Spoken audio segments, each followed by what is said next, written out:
Welcome to Spoilers of War. This is a review on Brightburn, the movie. Now, I'm going to do a review first, and then I'm going to do the spoilers. So, for the review portion, basically this is what would happen if Superman, or the Man of Steel movie, was about a bad guy and someone with malicious intent instead of a good guy superhero. So, as far as horror movies go, or suspense thrillers, I actually kind of liked it. It wasn't great, but it wasn't bad by any means.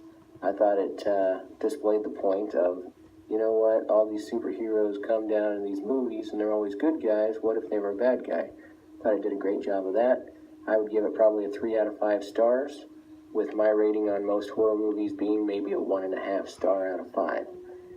It had a solid ending that I liked, and it actually started very well. I felt like it got right to the action, which is something that a lot of these horror movies do, is kind of a slow burn getting to the point of the movie. This gets right into it.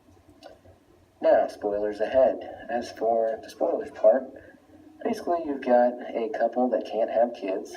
They know that they can't have kids, so the mom prays to the universe, as she says, for a baby, and then this alien baby just shows up in a little spaceship, kind of like it was Superman from Krypton. Now, they never really indicate whether this version of reality knows about Superman, has seen these movies, and so that's why they took it in, but they take the kid in.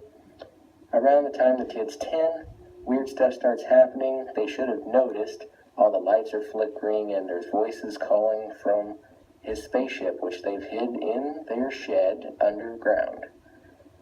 Now, he eventually finds that spaceship, but before that happens, it's calling to him, telling him to take over the world, and everybody just kind of ignores that. Well, he likes this girl at school, and he ends up trying to be her boyfriend, and she totally disses him, so he breaks her hand. Then the kid's mom is super pissed off, and she is a waitress at a diner, so he goes and kills her, finds out he has eye lasers. He's mowing the yard one day, and he sticks his hand in the mower and finds out he's invincible, and he decides he wants to jump out a window, so he finds out he can fly.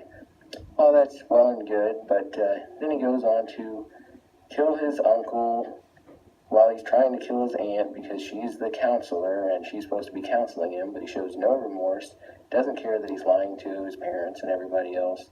Seems like a bad kid. So he kills his uncle, then his dad takes him out in the woods and tries to shoot him, but that doesn't work because he's invincible to bullets. So he kills his dad. His mom keeps telling him that she loves him. He finds out about his spaceship that's in the garage underground, or in the shed underground, I should say.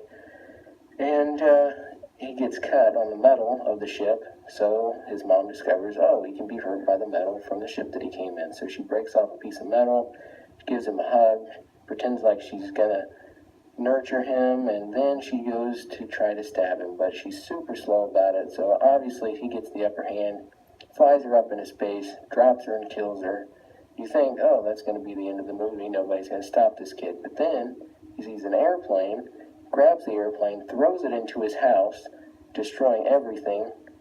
And just before that, actually, the sheriff comes by, which hasn't told anybody except for his deputy who's with him, that the kid is the one that's been killing everybody, because he's leaving this symbol that he leaves on everything, almost like a calling card to say, hey, I did it.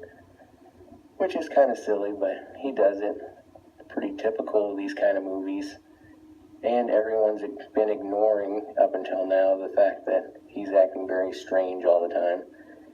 So the sheriff and the deputy come out. He kills both of them. Then at the end, he grabs this plane, throws it into his house to totally cover up all of the dead bodies. And I thought that was pretty smart. Good thing for him to do. And basically it ends with him in an ambulance, people investigating the crash site, and shows that he's going to go on and continue killing people unstopped. No, that's basically the end, but I thought that was pretty good. It was a nice what-if movie, if Superman's a bad guy. So if you think you're into that, go ahead and check it out. Overall, I thought it was pretty good, although a little gory, so Might not want the kids to watch it. But that's it for this video. Have a good one.